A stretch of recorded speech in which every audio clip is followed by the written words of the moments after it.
ममता बनर्जी और उनसे पहले की सरकारों की वजह से बंगाल आज भारत के सबसे पिछड़े राज्यों में से एक बन चुका है। जबकि एक वक्त था जब सिंगापुर के फाउंडर ली कुआन यू ने सिंगापुर को कोलकाता से प्रभावित होकर बनाया था। भारत में पश्चिमी चिकित्सा की पहली महिला प्रैक्टिशनर बंगाली थी। भारतीय एयरलाइंस की पहली महिला पायलट बंगाल से थी। प्रीतिलता वाडेदार, कल्पना दत्ता, ये नाम हम सब जानते हैं। लेकिन ममता दीदी जी ने एक बार बोला था, लड़कियों को रात में बाहर नहीं जाना चाहिए।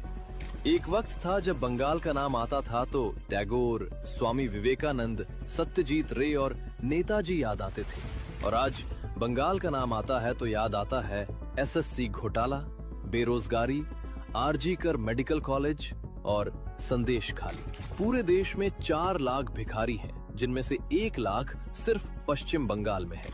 चाइल्ड मैरिज में दूसरे नंबर पर, सेकेंडरी और हायर सेकेंडरी एजुकेशन में देश के सबसे पिछड़े राज्यों में से है। भारत की पहली अंडरग्राउंड मेट्रो कोलकाता में आई थी।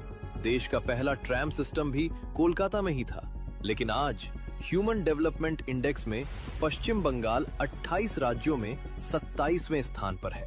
यहाँ की सरकारों ने इस राज्य को इस हद तक खोखला कर दिया है कि एक वक्त का सबसे समृद्ध राज्य आज तल में बैठा है।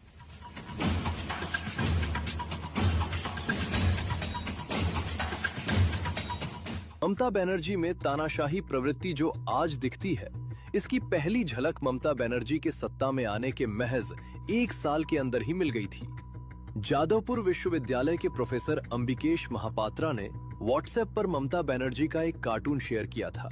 बस एक कार्टून शेयर करने के पीछे ममता बनर्जी ने न सिर्फ इस 60 साल के रसायन विज्ञान के प्रोफेसर को गिरफ्तार करवाया, बल्कि लाइव टीवी पर उन्हें माओवादी भी कह दिया। जब विश्वविद्यालय के छात्रों ने सवाल उठाए कि ये क्या है, आप हमारे साथ थीं, अभिव्यक्ति की आजादी की बात करती थीं, सीपीआईएम के गुंडों को हटाने वाली थीं, क्या हुआ? तो ममता बनर्जी ने उन्हें भी सीपीआईएम का एजेंट बता दिया।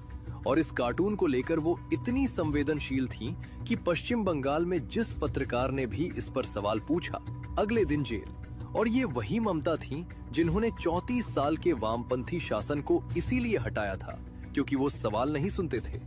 और जैसे ही खुद सत्ता मिली, कार्टून केस इस बात का सबूत है कि वो भी सवाल नहीं सह सकती थीं। तो बंगाल के लोगों ने कहा, ये क्या है? ममता बनर्जी की कहानी सिर्फ बंगाल की कहानी नहीं है। इस कहानी को समझने के लिए हमें बंगाल के उस अतीत में जाना होगा जो इतना शानदार था कि उसे जानकर आज का बंगाल देखना और भी ज्यादा दर्दनाक लगता है। 17वीं और 18वीं सदी में बंगाल दुनिया के सबसे समृद्ध क्षेत्रों में से एक था।